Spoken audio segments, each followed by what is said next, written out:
Alright, so in this video we're going to be starting a new chapter, chapter 11, and that'll be linear neural networks.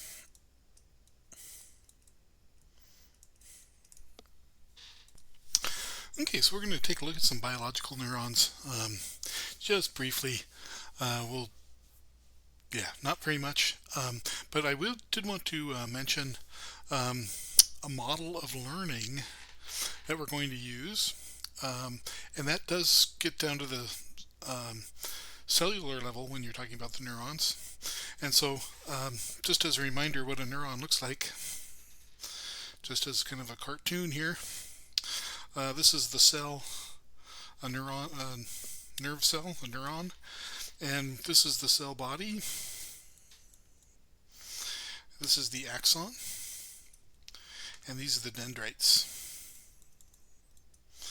And so you can think of information flowing in this direction.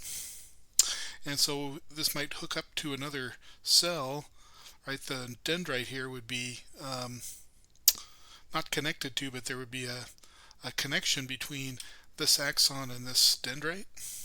And this would be called a synapse, right? Okay, so kind of using this picture, let's take a look at what learning means on the cellular level. This is Hebb's rule. So when an axon of cell A, so we're thinking of this as cell A, is near enough to excite cell B and repeatedly takes part in firing it, some growth process or metabolic change takes place in one or both cells such that A's efficiency as one of the cells firing B is increased. So what does that mean?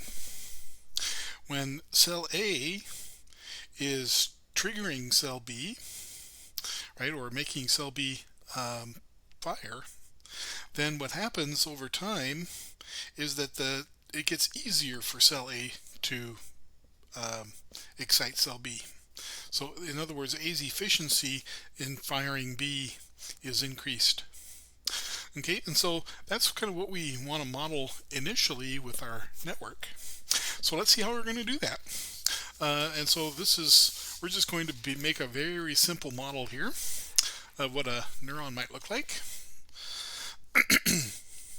And so what we'll do is we'll have our cell here, we'll have our dendrites coming in, then we'll have our axon there.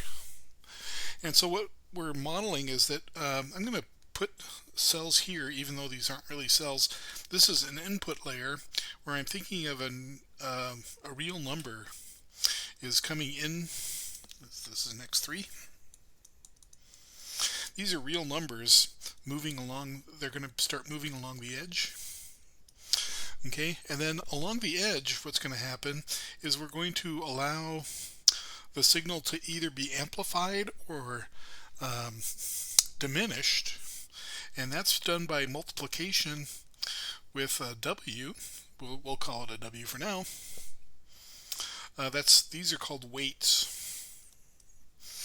and so these are this is like a 1 here and a cell 1, and notice that the weight 1, 2 actually connects cell 2 to cell 1, so it's reversed in the notation. But we'll see why that is.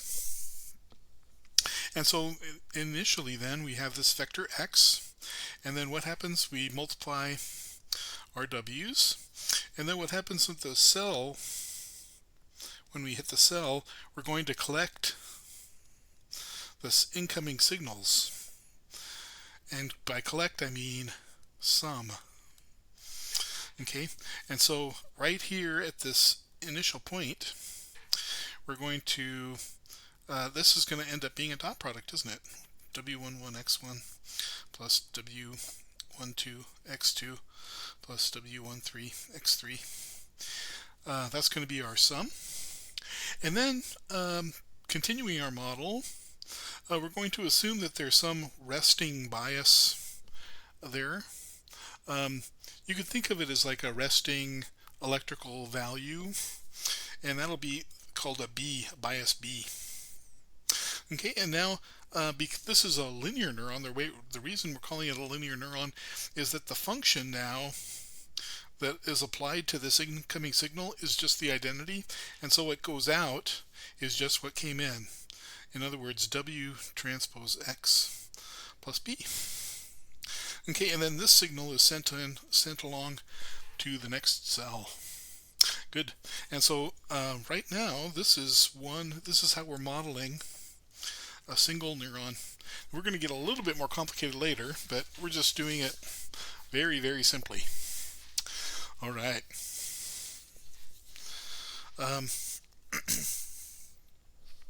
So we let's see if I can spit this out.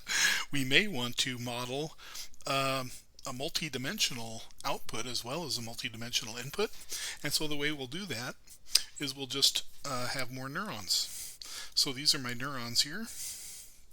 Let's say I have 4 output neurons, and I'll have 3 input neurons. And so what happens is you can imagine these edges then would be fully connected between the 2 layers. Okay, and so I'm going to call this the input layer.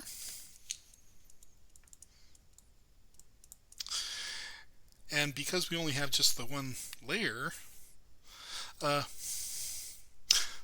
yeah, we could, well, I think initially we'll just go ahead and output the signal from here.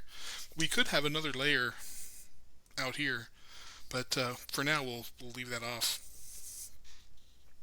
And so these are our cells, and then we're just outputting from this directly from the cells. Okay, and now what would our signal look like? If this is my x1, x2, x3 being input, then I have a set of weights, right, for each set of edges. And so I'm mapping x to x and R3, I should say. Maybe I'll write it as I'm mapping R3 to R4. And how do you do that in a linear way? That is a matrix mapping. That's right. Did everybody say matrix mapping? And so at this point right here, what we have is matrix W times vector X plus vector B. And so what are the sizes of things? X is a 3 by 1 column vector. B here is a 4 by 1, one for each cell. And then W is how big? Did you say 4 by 3? Because we're mapping R3 to R4. Good. And so again, let's be sure to emphasize this. W, what input to output does Wij connect? Yeah, J is the input layer. So it's the jth cell on the input layer, and I is the ith output, right? Because one way to think about it is if W is 4 by 3, right, then the I is running from 1 to 4, and so that's got to be on the output layer, and the J is running from 1 to 3, so that's got to be on the input layer. Good. All right, so that's going to be an important thing to remember here. All right. Now, this is a mapping. It's not a linear mapping. It's got the name of being, that's an odd way to say that. This is called an affine map. This is an affine map. It's affine because of this plus b. If it was just w times x, this would be a linear map, right, from linear algebra. And so sometimes it's more convenient. Sometimes it's convenient to write wx plus b as a linear map. And is that even possible? It actually is. So the example that I give you in the text, maybe we'll take a look at that. Suppose that W is like a 2 by 2. So you have like A11, A12, A1, A21, A22 times x1, x2 plus b1, b2 equals y1, y2. Is it possible to change this into a linear map? It is. And the way we do it is we move the b to be part of the matrix. So that would be A11, A12, A21, A22, and then I'm thinking of this as being partitioned here, but you don't really need to. B1, B2, and now I've just increased the dimension going this way, so that means I need to increase the dimension of my x's. And so what am I going to tack onto the vector x to make sure that everything works?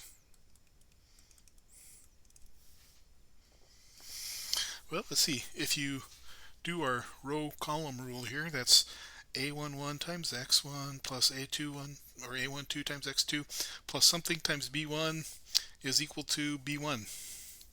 That just needs to be a 1. Oops. So we just put a 1 here. And now we set that equal to y1, y2. Good. And so the idea here, you can kind of see, if I have w times x plus b, I can reconstruct it by taking w, and then I'm kind of thinking of it in partition form here. WB, that's my new w, so I'm going to call this w hat.